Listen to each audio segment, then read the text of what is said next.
Are we going to be out of a job? No, we are not. Designers are not going to be out of a job for many reasons. The first thing that we notice is it's asking me what industry I want this logo for. The industry does not ultimately matter in a logo design.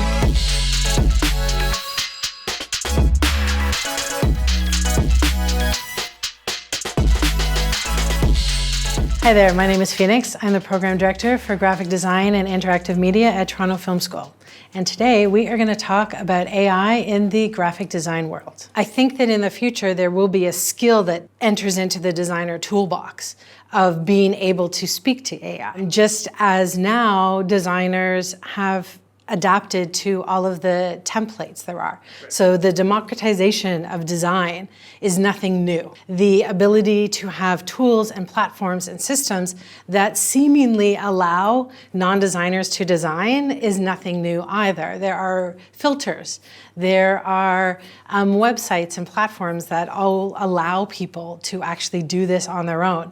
The difference is that it's incredibly generic, and everyone is forced into an end result that is easy. It may look nice, but it is simple and easy for people to use.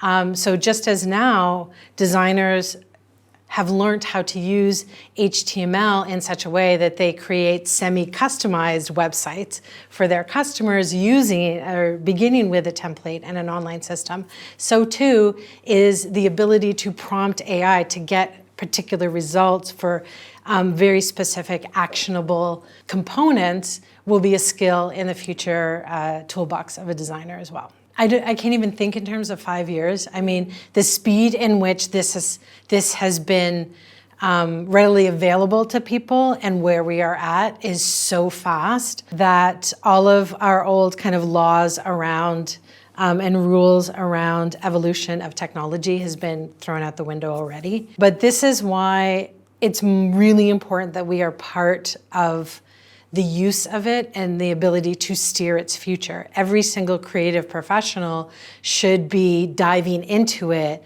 and being a part of its evolution and its generation so that we help it evolve into something that is useful and that we can use rather than something that simply becomes a novelty that gets misused. And the misuse of this is very, very easy to do, and we're already seeing a lot of it. There is a lot of ethical questions that are coming up already with the ability to create any sort of image that you can vocalize. And people that are trained and have experience in creating images, whether it's for editorial purposes, whether it's for commercial, marketing purposes, educational purposes, once you are in that and you have this experience, you understand the ethics that are around what you create. But giving that ability into anyone's hands is fraught with danger. And we're already seeing this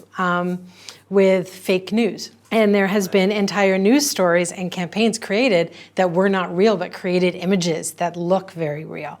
And then there's also the biggest question that has yet to be answered and is going to involve a lot of messy legalities is the rights and copyright. Who owns this? A client now, if we bring this back down to graphic design, if a client goes to AI to look for a logo, to generate a logo, they may have an idea that, well, I want a logo with a boat in it because a boat is going to represent my brand's message about exploration.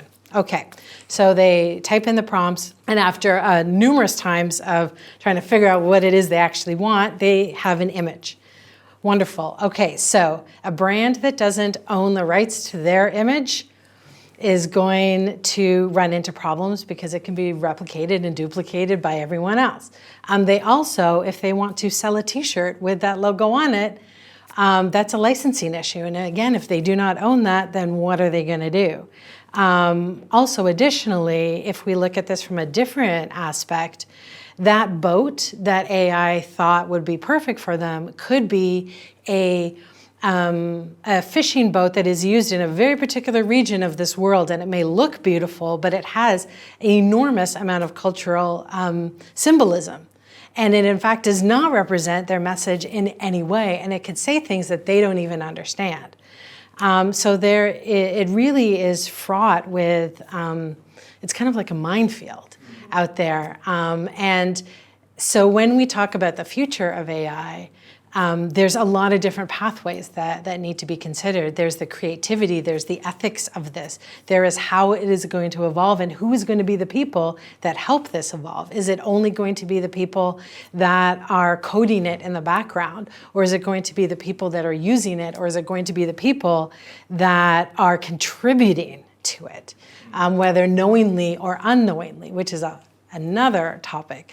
But there's also the whole kind of legal system. So the future of AI is something that everyone should be interested in and everyone should be invested in and everyone should be thinking about. And as professionals, we need to be part of the conversation, not running away from the conversation. As designers, we utilize all of the sensory input that we experience, just like AI does. And we gather all of that information and we make connections between it. And this is a fundamental part of brainstorming and ideation. The difference between what a human does and what AI does is we have a more flexible way of thinking. Especially as a designer, we are trained, we intentionally think differently. That is part of what we do. We have different perspectives. We have the ability to hear another person's story and be able to see something coming from the way that they see it rather than just the way that we see it. We can hear how another person interprets a piece of music and be able to shift our thinking. We don't have one way of seeing everything. And as humans, since all of our brains fundamentally work differently, we can all see the exact same color and it affects us differently based on our own experiences and our own kind of all the baggage that we bring into everything and the filter that we see the world with. And while that can limit each one of us individually, once we start being open to experiencing everyone else's stories and everyone else's experiences, then we have the flexibility to think in so many different ways at the exact same time. Are we going to be out of a job? No, we are not. Designers are not going to be out of a job for many reasons. Design is a process that really requires collaboration and discussion, and especially going off onto tangents to discover new things. We can hear how a company works, but as humans, we don't have to only rely on the information that we are given. We can go and walk through that company ourselves and actually see how things are and see a different perspective that our client may not even understand themselves. It really requires flexibility and experience in being able to listen and have a really key skill in interpretation in order to truly understand what the real needs of a project are. And AI is just not able to do that because it has this narrow funnel that everything has to come through. So we already have seen many different tools which seemingly can create design for non-designers, but what they universally share is the sense of repetition. All these platforms that assist in content creation or photo filters, pre-built sites, different types of templates, they all force users into a preset that may look great, but they do not take into account the specific needs of an audience or the communication or even the business marketing goals of that particular brand. What we end up with, what the results always are generic.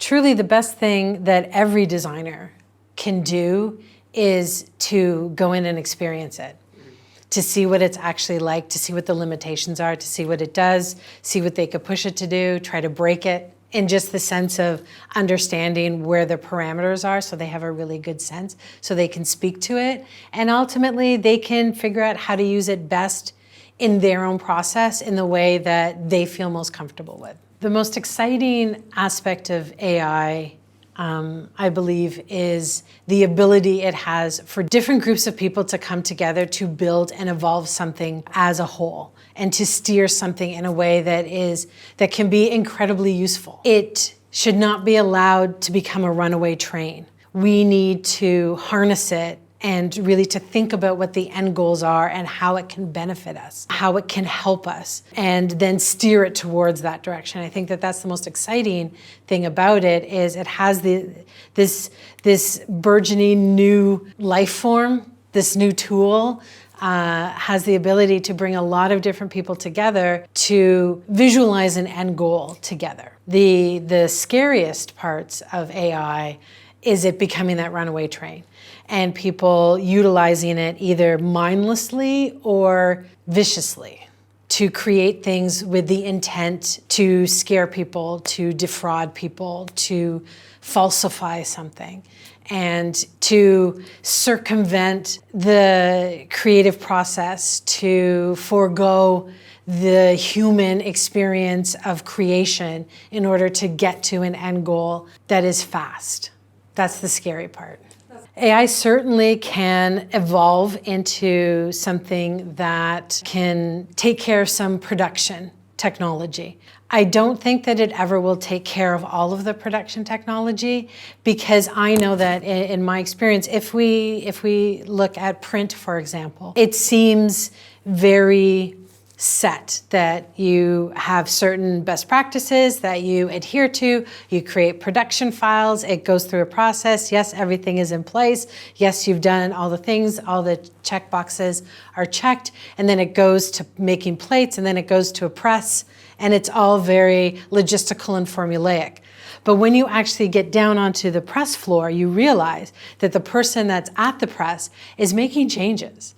They are making changes on the fly. Which is why designers do press approvals. Because even at the last stage of this incredibly technical process that has so much software and so much technology built into it, it is still an actual human that is looking at something with human eyes and deciding, you know what, things are shifting a little too red. We need to adjust for this. That even though all of the numbers were accurate and all the plates are fine, when it comes down to it, there are things that change. The environment, it could be really humid that day, and that is going to change how the ink is settling on paper.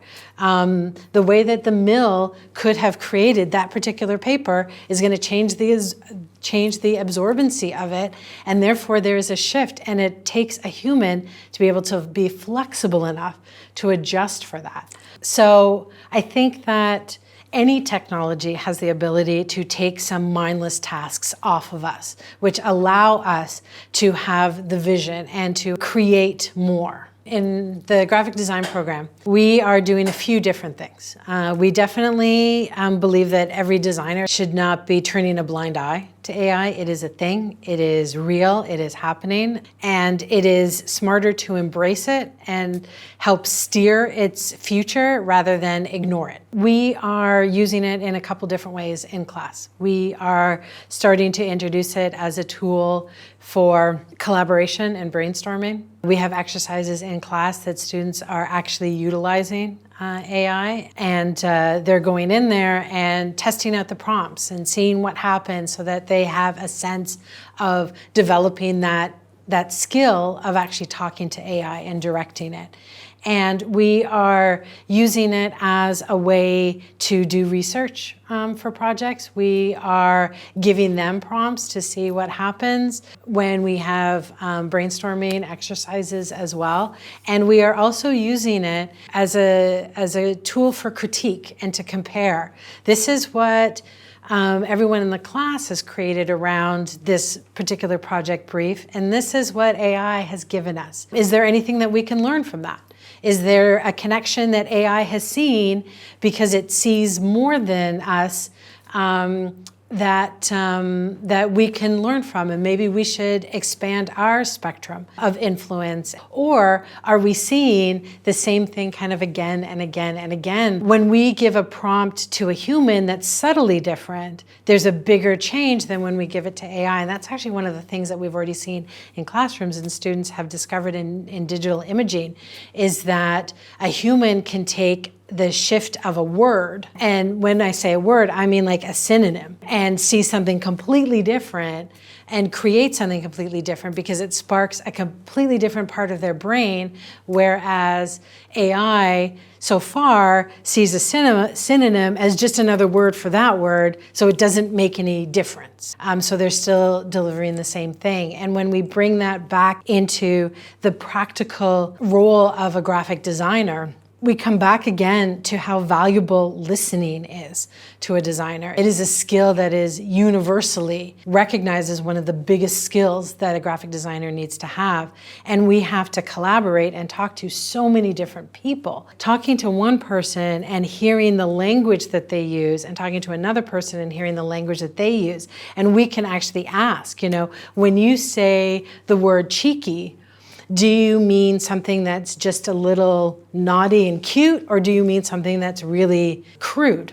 Where are your goalposts with regards to that? And we can ask for further definitions, and we can't do that, and AI can't do that. I don't know, and I'll tell you why. I know I had the great fortune to know someone at one time who was a linguistics expert. And she brought language to me that made me think about language in a completely different way. And which actually also ultimately changed how I acted as a designer. We think about language and we think about words, and words have meaning. But what we tend not to think about until you have to learn a different language is how closely tied those words are and how language is to culture. And even how 6 different people that all speak English, depending on where they live, will use the exact same word in a completely different way. And unless you understand the culture that they come from, you are not going to understand what they mean by that. And so I don't know humans have a hard enough time kind of understanding that, and we have empathy in a way that is unique and special and hardwired into our actual physiological makeup. To steer our program in the direction of focusing on design thinking, of creative vision, and the fundamentals of design rather than the technology in the execution of design. Because those are the traits and the skills that a successful creative director really requires. And that will ultimately lead to a very fulfilling and sustainable career in design. So a designer has vision, and the ability to create that vision comes from this beautiful alchemy of experience and training, flexible thinking, creative problem solving, imagination, and harnessing the chaos of the creative process. So one of the universally agreed upon traits that every great designer has is the ability to listen. Listen to opinions and ideas and draw inspiration from them. Listen to what clients want, but understand what the client actually needs. Listen to an audience and really figure out how they are communicating, and through that determine a new way to communicate to them, rather than just communicating to them in the exact same way. So AI is able to produce something really only based on the exact prompts it's given.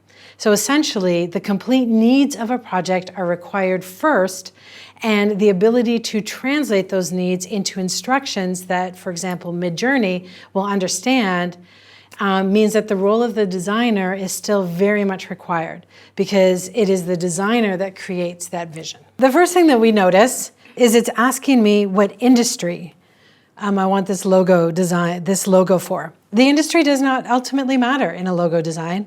The purpose of a logo is to represent the brand message, the foundation, the core belief system of a brand, and it rarely has anything to do with a specific industry. And the goal of a logo is really never to show what the actual offering is.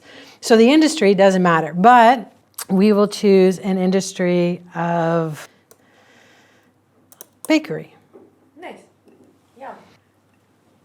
Pick some logos I like. We will use these as inspirations. Okay, when we're meeting with a client,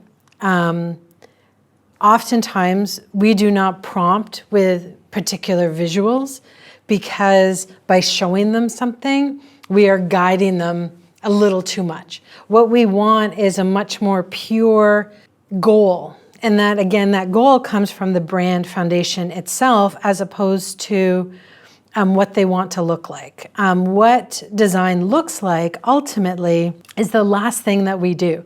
We want first to know what we're trying to say, because you cannot create something if you don't know what it's for. But we will choose a few that we like. Let's choose some that have circles. So I'm going to guess that we're going to get something with circles. Color helps convey emotion in your logo. That is very true.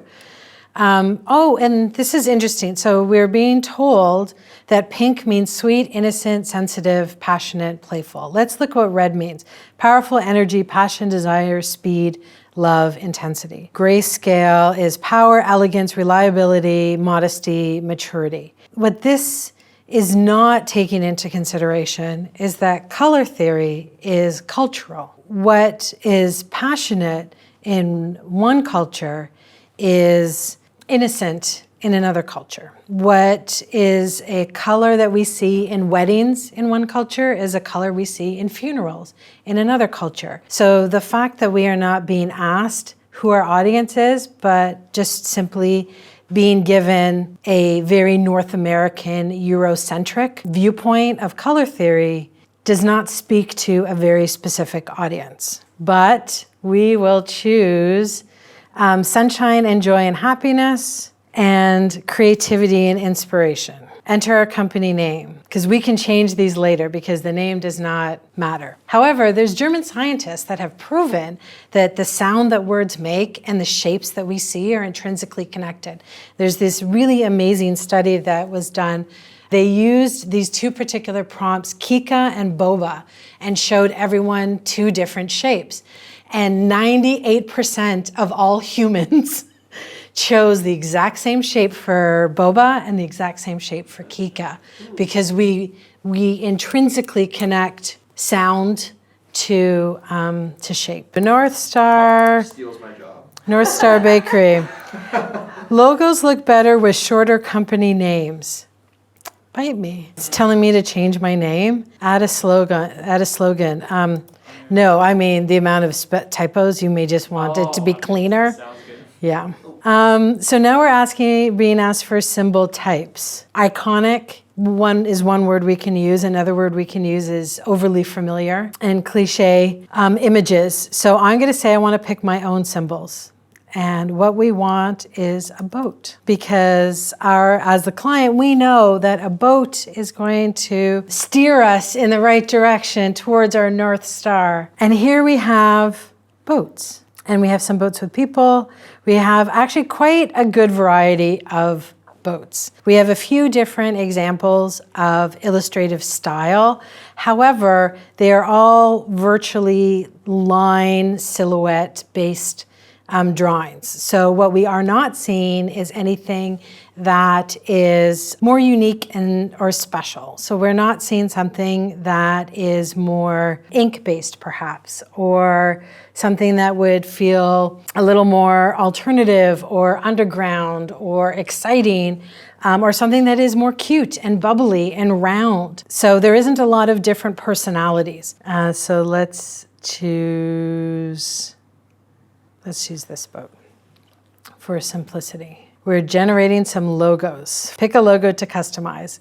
As we scroll through, what we see is very, very familiar. I do like the fact that there are some that don't have the symbols that we chose, so that there are some options that are being given to us that are a little unexpected. If I have a bakery that is intent on showing flavors from around the world, hence this idea of exploration, and my bakery is the destination for people that want to try something new and interesting and have this real sense of international and global, I'm not seeing any of that. And it's understandable because I did not prompt this tool into that direction in any way. What I told this tool is that it's a bakery, the colors that I chose, and the fact that I wanted a boat, and that's it. And that is exactly what I got. So it doesn't speak to my goals and my personality of my brand